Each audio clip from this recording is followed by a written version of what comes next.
Hello, everyone. I'm Krista Pacheco, Vice President of Transaction Operations here at eXp, and I'm absolutely thrilled to be leading this masterclass, The Power of Operations in Real Estate.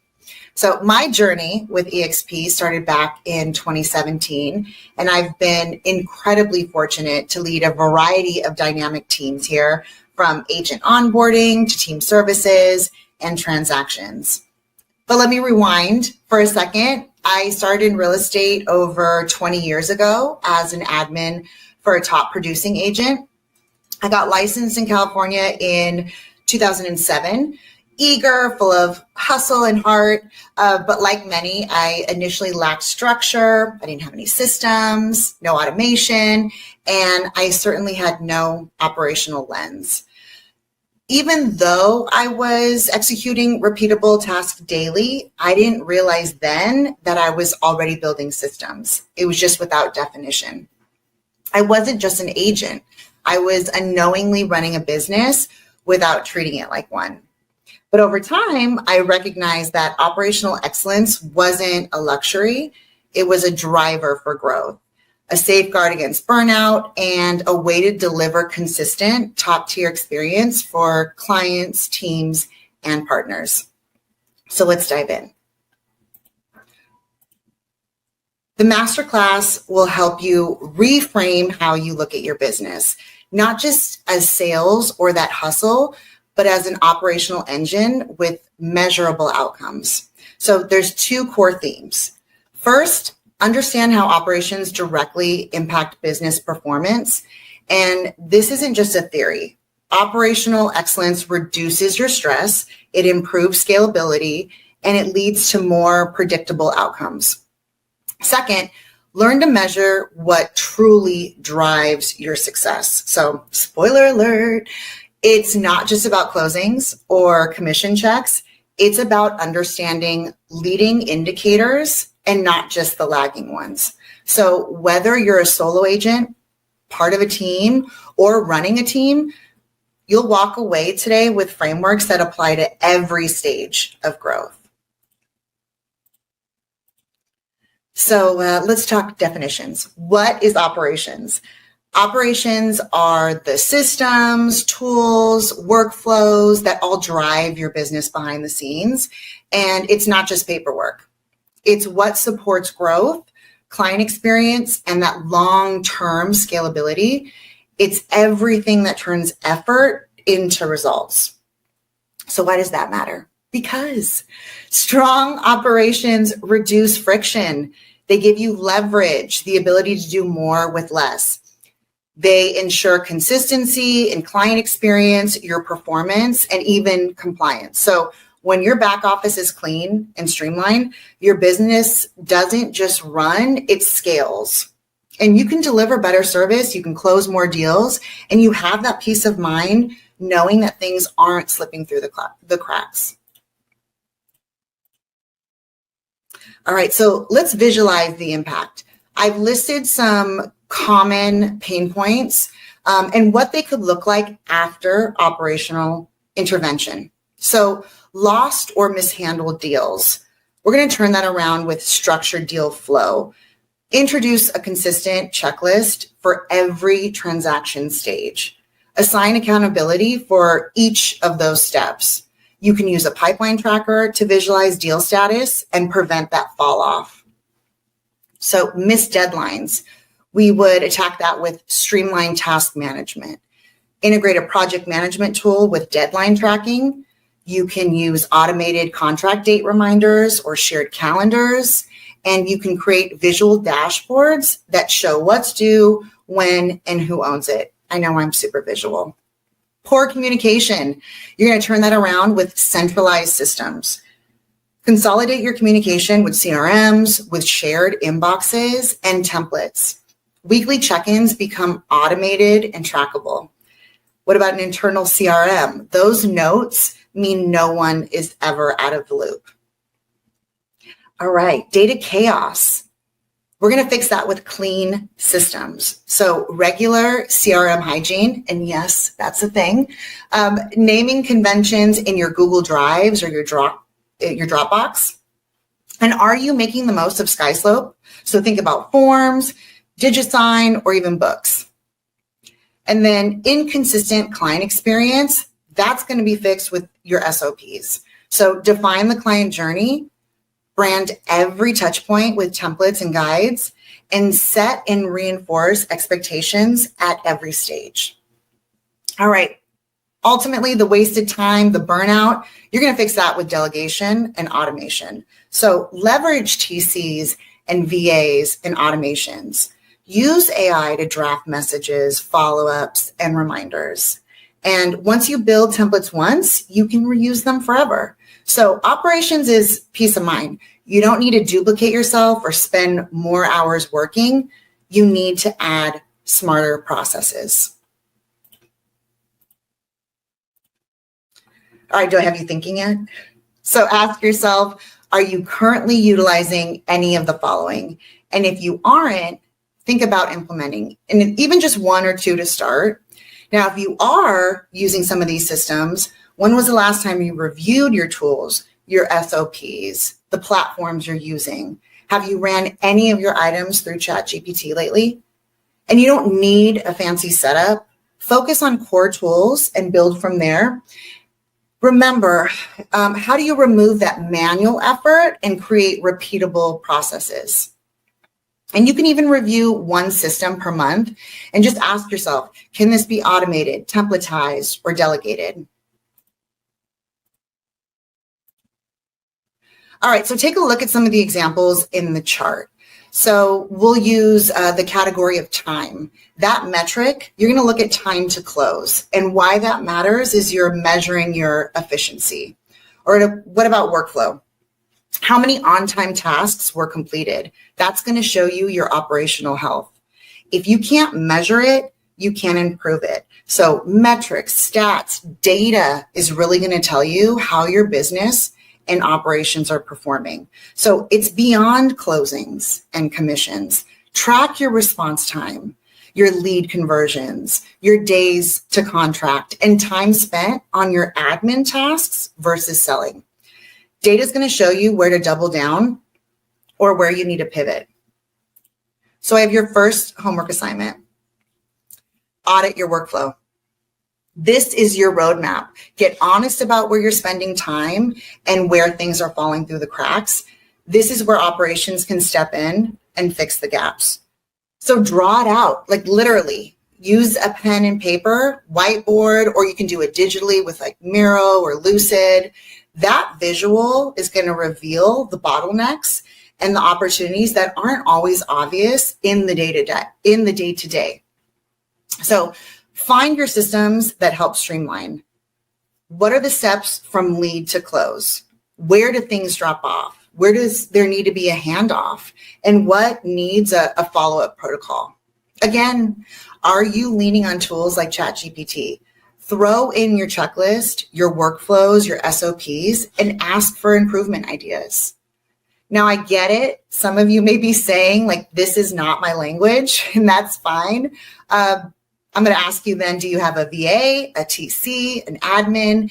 If you're running a large team, is your ops manager or your director of operations thinking this way? So stay with me. We're going to talk about some of my favorites. All right, so these are my favorite foundational tools in operations. I'm going to refer to them as the big four here. These are your ride or die tools. Think of them as pillars that keep your operational house standing strong. And without these, things can get messy really fast. So here they are, checklists. Simple, powerful, often overrated. Checklists are your memory's best friend. They keep things on track, they reduce errors, and they give your brain a break from juggling 100 million different things. Standard operating procedures. SOPs are like GPS. You know where you're going, how to get there, and what to expect along the way. So there's no guessing, there's no bottlenecks, it's just smooth, repeatable execution. Your objectives and your key results, OKRs. These bring the why into focus. OKRs connect your everyday work to the big picture. They can help align your team, and they keep us all rowing in the same direction. Key performance indicators, the KPIs. KPIs, the truth tellers. These show us what's working, what's broken, and where we need to pivot. Without KPIs, it's like playing darts blindfolded. All right, so we'll jump into the checklist. Simple enough. It's a structured list of tasks, but how good does it feel to like check off an item? Real estate transactions are super complex and detail heavy, so even experienced agents can forget critical steps. Checklists ensure consistency, efficiency, and fewer mistakes. Think of some examples, right? You can do a new client intake checklist, listing preparation and marketing checklist, a buyer's home search and offer checklist, a TC checklist, closing day checklist. I can go on and on. All right. And I know checklists don't sound that glamorous, but when you dig into the research, they're basically the cheat codes for eliminating chaos and getting consistent results in complex systems. So let me break that down a bit more. You want to reduce errors. So even the best of the best, surgeons, pilots, NASA engineers, eXp agents, we have missteps. Why? Because we're humans. Checklists give our brains a backup plan. So you're going to improve your focus. Think about all the information that we're juggling. Without structure, it's easy to get mentally scrambled, and a checklist clears the mental runway so that you can land the plane smoothly every time. You want to boost that productivity. When every step is mapped and repeatable, we move faster. Checklist transforms the effort into output. So there's no wasted motion, no second guessing. Ultimately, it creates that peace of mind. And you know what I'm talking about, right? That moment that you know you didn't miss a thing, that's checklist magic. It frees up that headspace, it reduces your stress, and it lets you confidently hand things off. And at the end of the day, a checklist gives us the structure to execute precision. All right, let's move along. I'm going to shift some gears and just talk about some pitfalls, some common mistakes that can sneak up on even the most seasoned operators when it comes to using checklists. And we've all been there, right? So first up, not using checklists consistently. A checklist only works when it's used every time. So the key here is habit building. Bake it into your workflow. Make it part of your daily rhythm. If you have a new client, get that checklist out. Step complete, check it off, right? Make it second nature. Next, making checklists too generic. When you do a one-size-fits-all approach, it just doesn't cut it. Like a buyer checklist should look different from your seller checklist, just like, new construction versus lot and land. The solution here is you just have to get specific. Tailor your checklist to the process. And again, that precision is going to make you win. So third, letting your checklist go stale. The market changes, policies shift, you evolve. And if your checklist still says like 2018, that's a problem. So review and refresh quarterly at least, and make it part of your operations cadence. Consider assigning checklist owners or creating accountability. For your workflows to evolve, your checklist should too. All right, last mistake, and that's not using digital tools for automation. If your checklist still lives in like an old notebook or a dusty Excel file, Houston, you got a scalability problem. Instead, use collaborative tools, automate those reminders, integrate with systems, and let the tools do the heavy lifting. The bottom line, the checklist isn't just a document, right? It's discipline.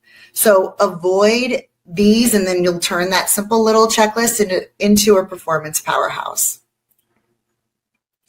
All right, standard operating procedures. Let's break down something foundational to any high functional, scalable operation, and that's going to be SOPs. Now, I know the term SOP might sound a little dry at first, but in reality, SOPs are what keeps the gears turning smoothly behind the scenes. At their core, SOPs are the step-by-step instructions. So designed to ensure that a process gets done correctly and consistently every single time, no matter who's doing it.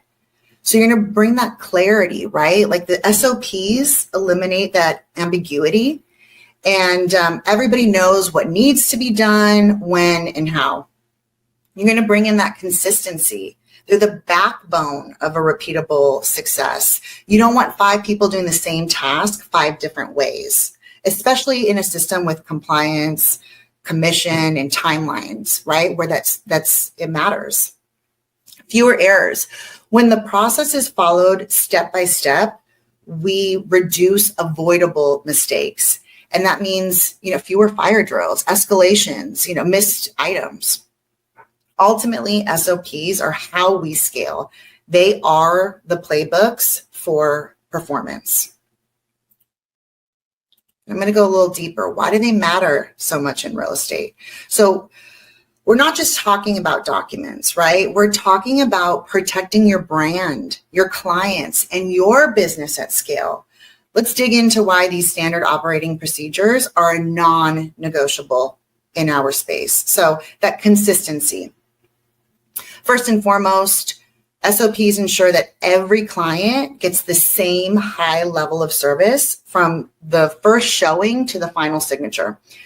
It can create a smooth, repeatable experience that builds that trust and reputation. Efficiency. So time is money, right? Especially in real estate. And SOPs streamline the work. So no reinventing the wheel, no wasted motion, whether it's a listing process, the transaction flow. When it's mapped out, it's faster, right? And that means more deals closed with fewer follow-ups missed. Scalability. Now, this is a big one. As you grow or as your team grows, the risk of inconsistency also grows. So unless you have strong SOPs in place, you're at risk. So SOPs are what allow like a 3-agent team to become a 30-agent powerhouse without sacrificing service, quality, or even compliance. Training, as we talk about growth, are you bringing in a new admin, a transaction coordinator, maybe a buyer's agent? Those SOPs turn guesswork into plug and play. So new team members can get up to speed faster and more confidently because the path is already laid out for them. Now, compliance. Let's not forget we're in real estate and it's heavily regulated, right? And so whether it's a licensed law, contract handling, earnest money, or disclosures, SOPs can help ensure that we're doing things by the book every time. And that's peace of mind for not only us as the agent, but for the client. So bottom line here, SOPs are how we build trust at scale, right? We can stay lean and we can deliver excellence no matter how fast you grow or how complex the transaction can get. All right, so let's talk about how you can dive in and start building solid SOPs. And that doesn't have to be complicated, but it does have to be intentional. So this is a simple 5-step framework to get your SOPs off the ground and into action. So number 1, I want you to identify key processes. So start by asking yourself, what tasks am I or my team repeatedly doing? If it's something that you touch daily or weekly, it probably needs an SOP.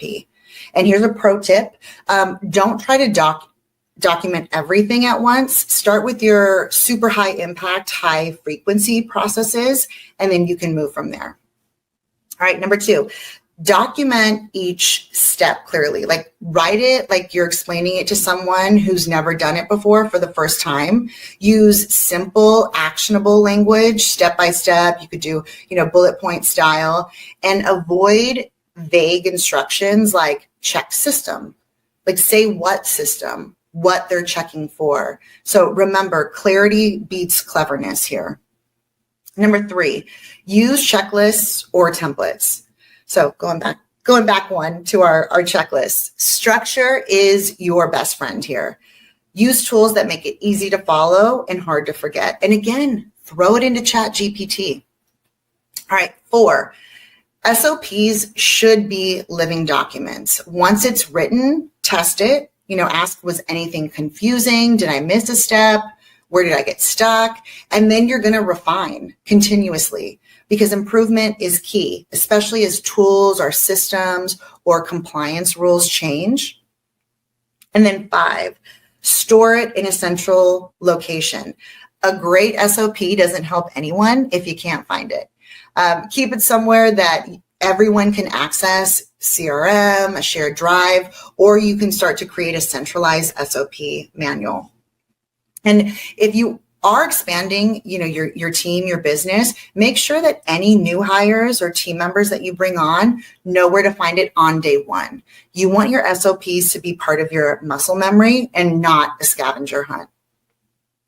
So again, whether you're running a super lean team or you're managing this growing group of agents, creating your own SOPs is one of the most powerful ways to boost performance, to reduce that friction, and to start to scale with confidence. All right, let's go over how to avoid some common mistakes. So even with the best intentions, we've all made a few SOP missteps along the way, right? So let's call them out. Let's talk about how to avoid them. Because great systems are built by learning and refining. So mistake number 1, not having written SOPs. And I know that sounds so basic, but it's a big one, right? Sometimes we think it's all in my head or I'm the only one doing this task. But here's the thing.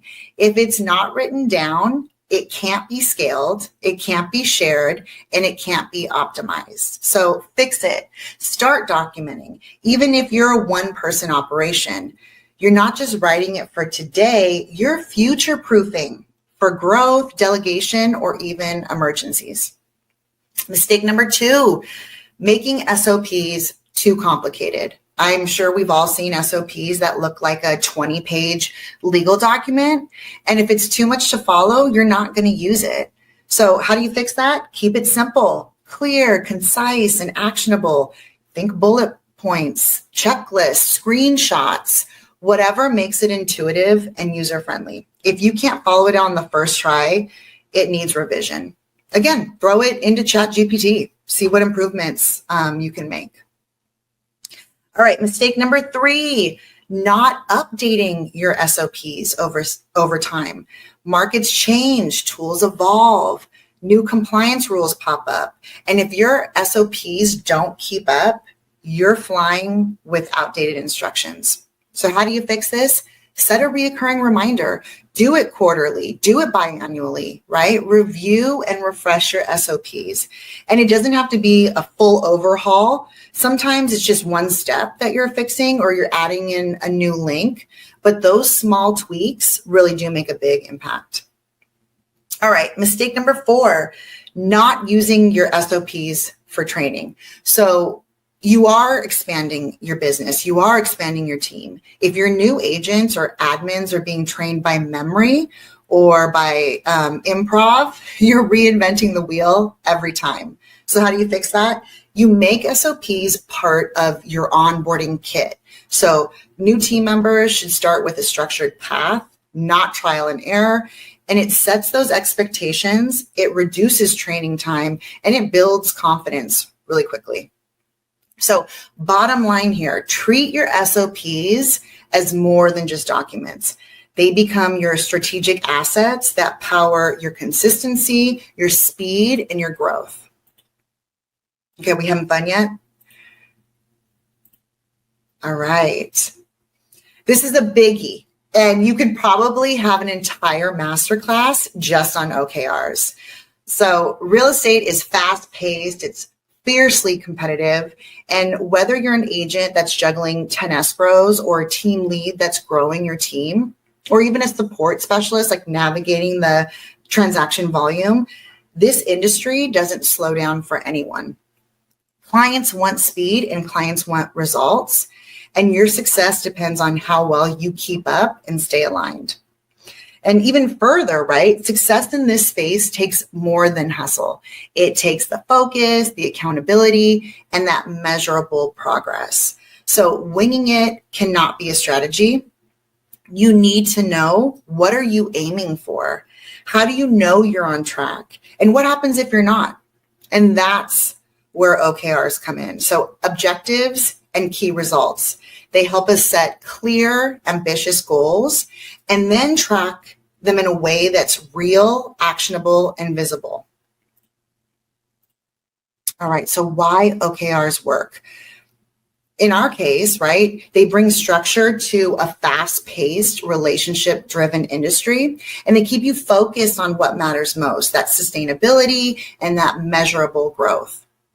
So in this business,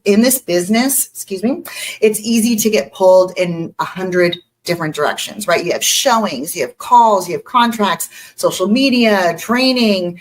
OKRs are going to force you to prioritize.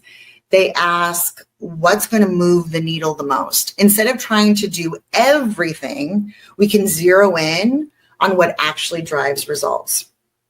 They're going to provide that accountability because OKRs create a results-driven culture, and they make it clear about what you're aiming for and how you measure success.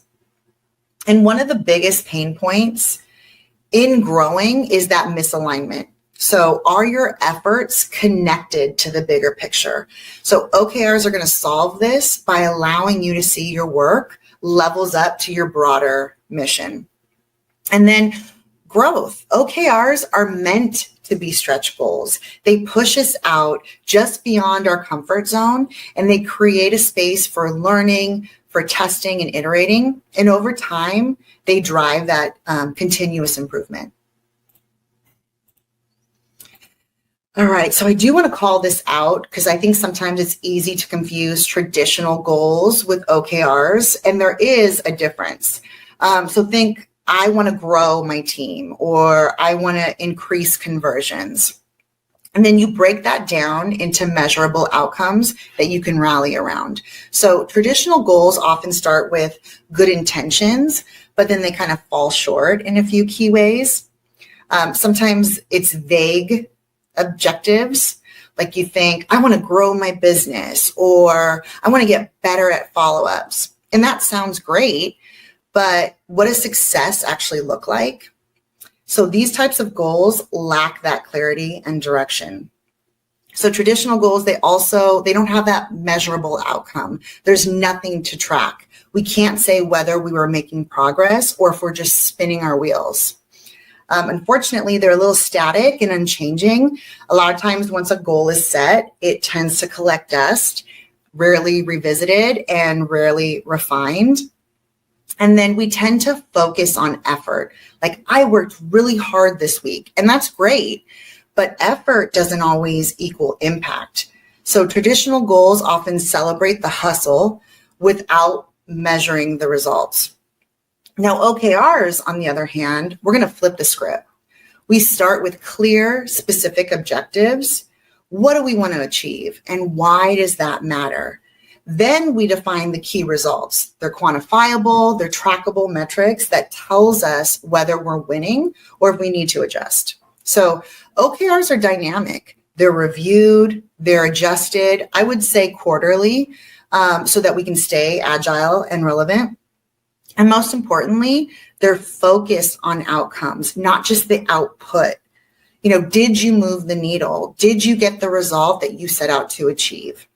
And so that's the shift from vague to clear, from effort-based to that outcome-based, and from static to agile. It's how we go from hoping we're on the right track to knowing that we're on the right track. So let's talk about creating or crafting your own OKRs that actually work. So whether you're a solo agent, you're on a team, or you're managing others, this is about turning ambition into action. So let's break it down step by step. Number one, Define your objective. Start by asking, what's the big goal I want to accomplish this quarter? And it should be inspiring and directional and impact driven, right? So some examples are, I want to increase brand visibility in my local market, or I want to double my referral business. I want to deliver an exceptional experience for every client. Keep it clear and motivational, and it should excite you to work towards it. So number 2, you're going to set 2 to 5 key results. So you want to make it measurable, and you're going to ask yourself, how will I know if I've achieved this objective, right? Those are your key results. That's how the metrics define the success. So for example, I'm going to close 6 transactions from referral leads, or I'm going to post 3 high quality video tours this week on Instagram, or I'm going to get 5-star ratings from 90% of my closed clients this quarter, or generate 20 new seller leads from my marketing campaigns. So think of it like this. If the objective is the destination, those key results are like the mile markers that keep us on track. All right, 3, make it ambitious.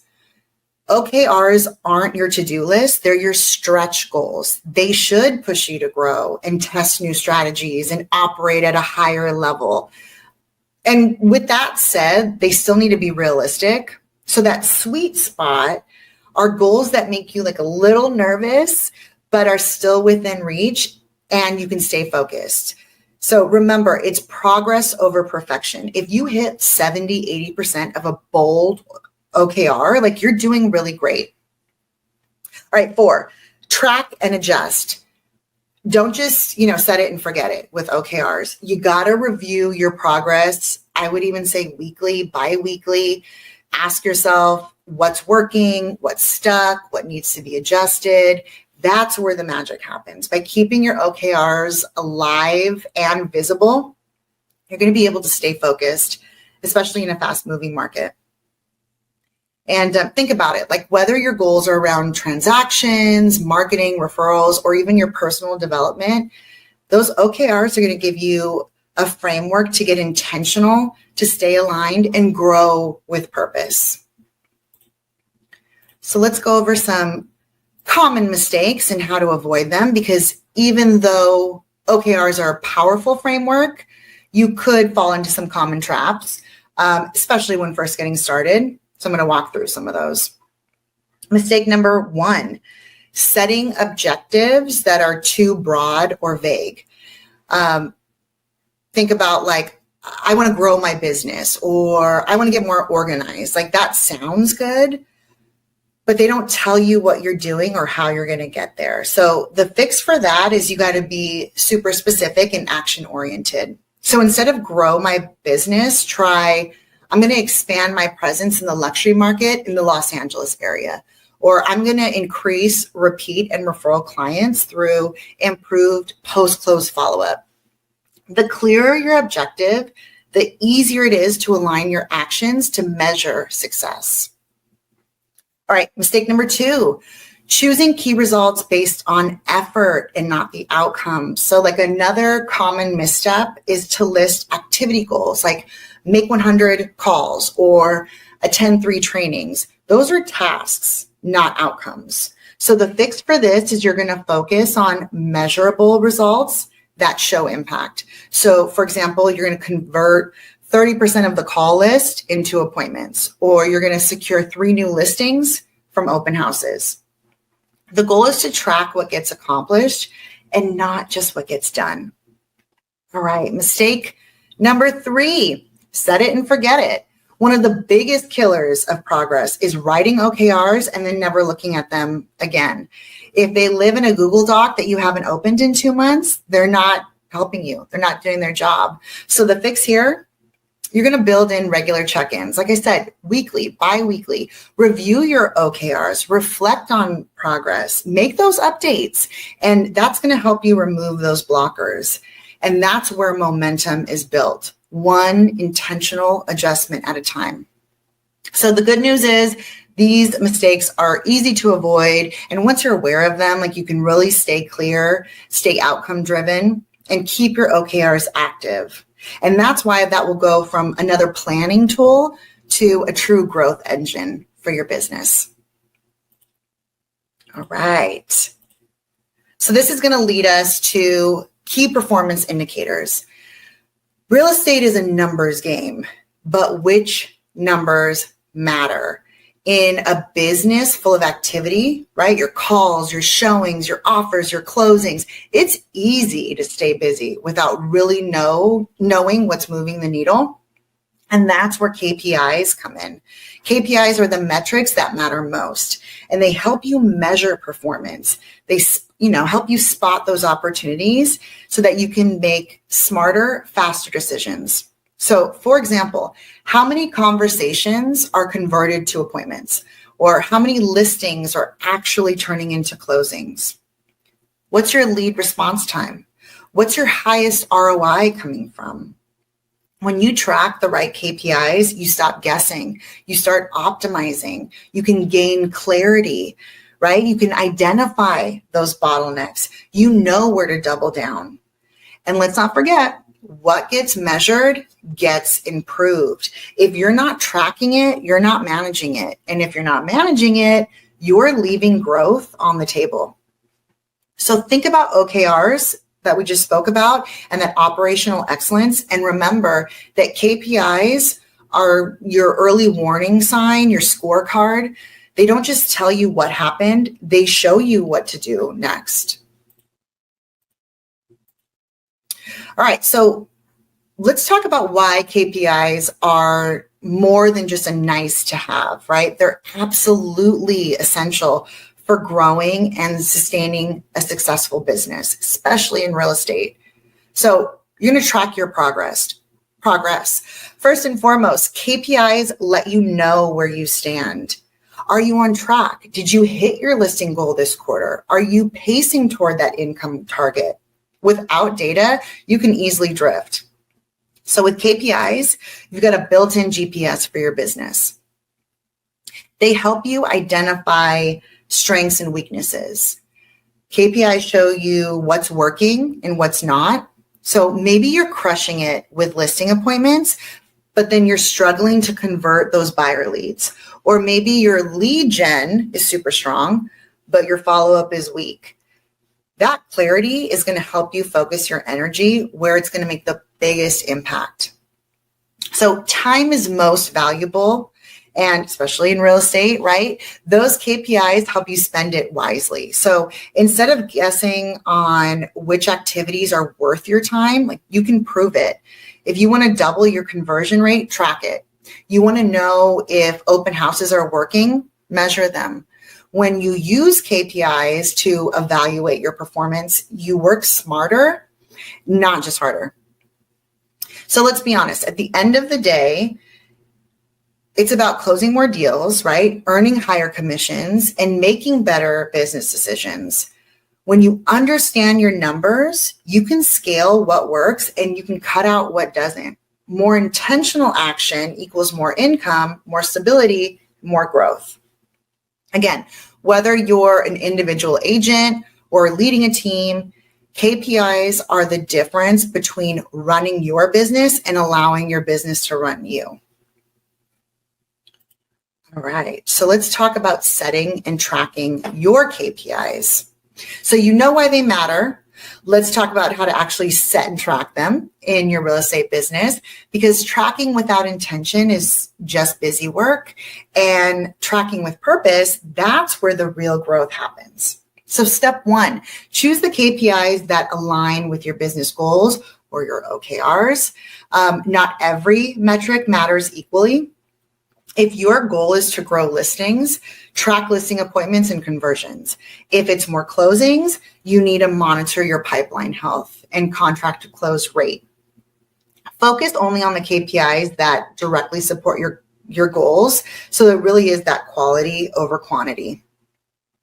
Step two, you're going to set specific measurable targets. Saying I want more leads isn't enough. What's the number, right? Aim for, I want 20 new leads per week. I want 10 buyer consultations per month. I want to close 6 transactions this quarter. Having a concrete target gives you something to aim for, and then you can adjust it afterwards. All right, step 3, use a tracking system. Pick a tool that works for you, whether it's your CRM, a KPI dashboard, Google Sheets, or even a whiteboard, right? The best system is the one that you're actually going to use consistently. Step 4, review your KPIs weekly or monthly.